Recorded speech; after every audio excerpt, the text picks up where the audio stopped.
नमो नारायण। आज कार्तिक मास महत्तम का 17वां अध्याय सुनेंगे। भक्ति से भरे भाव हे हरि मेरे मन उपजाओ। 17वां अध्याय कार्तिक कृपा दृष्टि कर जाओ। उस समय शिव जी के गण प्रबल थे। उन्होंने जलंधर, शुभ, निशुंभ, महासुर, कालनेमी आदि को पराजित कर दिया। ये देखकर सागर पुत्र जलंधर एक रथ पर, जिस पर लंबी पताका लगी हुई थी, उस पर चढ़कर युद्ध भूमि में संग्राम करने लगा। इधर जय और शील नामक शंकर के गण भी संग्राम में तत्पर होकर गरजने लगे। इस प्रकार दोनों सेनाओं के हाथी, घोड़े, शंख, बहरी तथा दोनों ओर के सिंहनाद से धरती त्रस्त हो गई।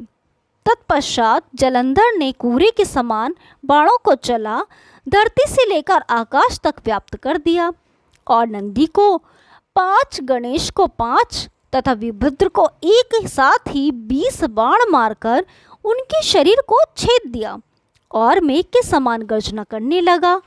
यह देखकर रुद्रपुत्र कार्तिकेय ने भी दैत्य जलंधर को अपनी शक्ति उठा के मारी और घोर गर्जन किया, जिसके आघात से वह धरती पर गिर पड़ा। परंतु वह इतना बली था कि जल्दी से उठकर खड़ा हो गया और क्रोधाविष्ट होकर कार्तिकेय जी पर अपनी गदा का प्रहार कर दिया।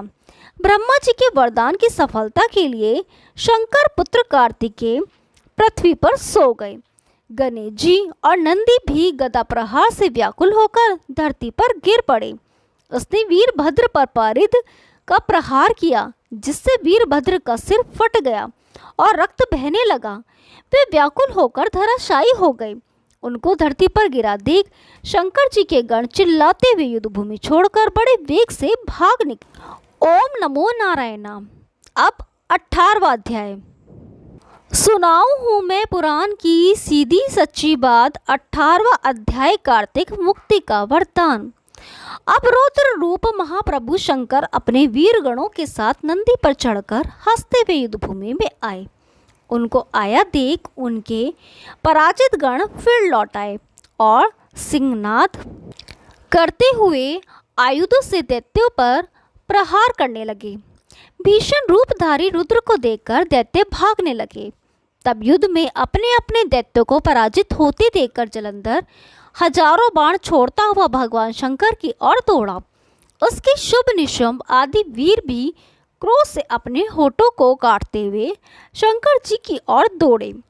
इतने में शंकर जी ने जलंधर के सब बाण जालों को काटकर अपने गणों को निर्भय कर अपने अन्य बाणों की आंधी से दैत्यों को पीड़ित कर दिया। खड़गोरमा नामक दैत्य को अपने फरसे से मार डाला और बलाहक का भी सिर काट दिया। धसमर भी मारा गया और शिवगण चिशी ने प्रचंड नामक दैत्य का सिर काट डाला। किसी को शिवजी के बैल ने मारा और कई उनके बाणों द्वारा मारे गए। ये देखकर जलंधर अपने शुभ, निशुंभ आदि दैत्यों को भी धिक्कारने लगा और भयभीतों को धैर्य देने लगा, पर किसी प्रकार भी वे त्रस्त दैत्य दोबारा युद्ध भूमि में जाने को तैयार न हुए। दैत्य सेना ने पलायन शुरू कर दिया। तब महाक्रुद्ध जलंधर शिवजी को अपनी ओर ललकारने लगा। साथ ही उसने 70 बाण मारकर शिवजी को दग्ध कर दिया और भी बहुत से बाणों का प्रहार किया। शिवजी उसके बाणों को काटते रहे, यहाँ तक कि उन्होंने जलंधर की ध्वजा, क्षेत्र और धनुष को भी काट दिया। फिर 7 बाण मारकर उसके शरीर में आघात पहुंचाया। धनुष के कट जाने पर जलंधर ने प्रचंड बाण मारकर उनकी गदा के टुकड़े कर दिए।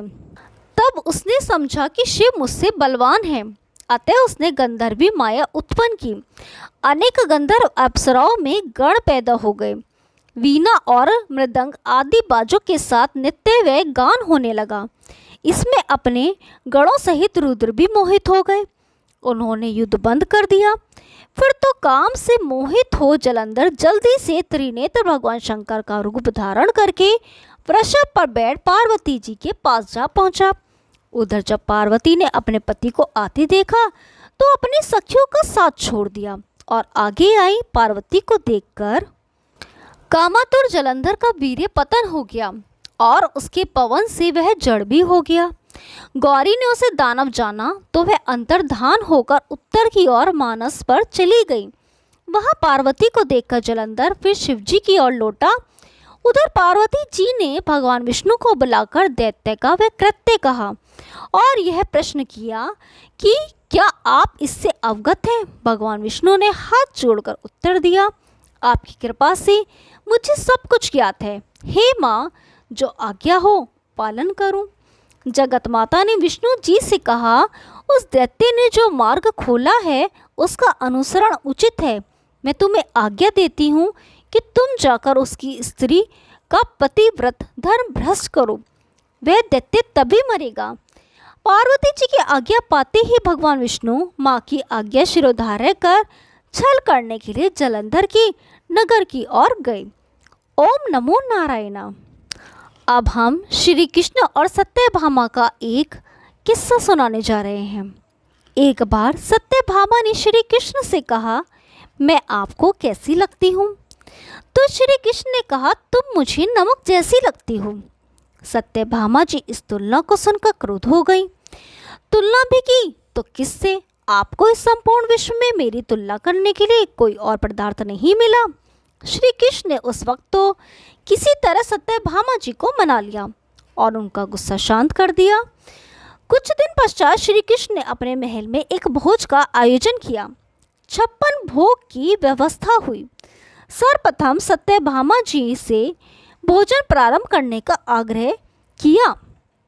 सत्यभामा जी ने पहला कौर मुंह में डाला, मगर यह क्या, सब्जी में नमक ही नहीं था।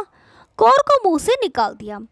फिर दूसरा कौर मावा मिश्री का मुंह में डाला और फिर उसे चबाते चबाते बुरा सा मुंह बनाया और फिर पानी की सहायता से किसी तरह मुंह से उतारा। अब तीसरा कौर फिर कचौड़ी का मुंह में डाला और फिर आग थूक। तब तक सत्यभामा जी का पारा 7वें आसमान पर पहुंच चुका था। जोर से चीखी, किसने बनाई है ये रसोई?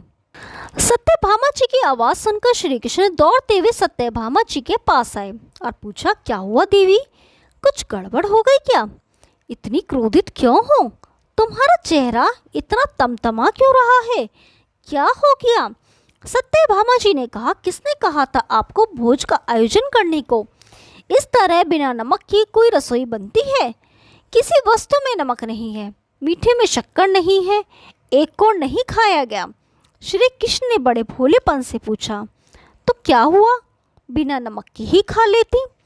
सत्यभामा जी फिर क्रुद्ध होकर बोली कि लगता है दिमाग फिर गया है आपका। बिना शक्कर के मिठाई तो फिर भी खाई जा सकती है, मगर बिना नमक के कोई भी नमकीन वस्तु नहीं खाई जा सकती है। तब श्री कृष्ण ने कहा, तब फिर उस दिन क्यों गुस्सा हो गई थी जब मैंने तुम्हें ये कहा था कि तुम मुझे नमक पर जितनी ही प्रिय हो? अब सत्यभामा जी को सारी बात समझ आ गई। ये सारा वाक्य उन्हें सबक सिखाने के लिए था और उनकी गर्दन झुक गई। ओम नमो नारायण। यदि आपको ये कहानी पसंद आई तो वीडियो को लाइक कीजिए, शेयर कीजिए और चैनल को सब्सक्राइब कीजिए। हम आपके लिए ऐसी रोचक पुरानी कथाएं लाते रहेंगे। तब तक के लिए नमस्कार।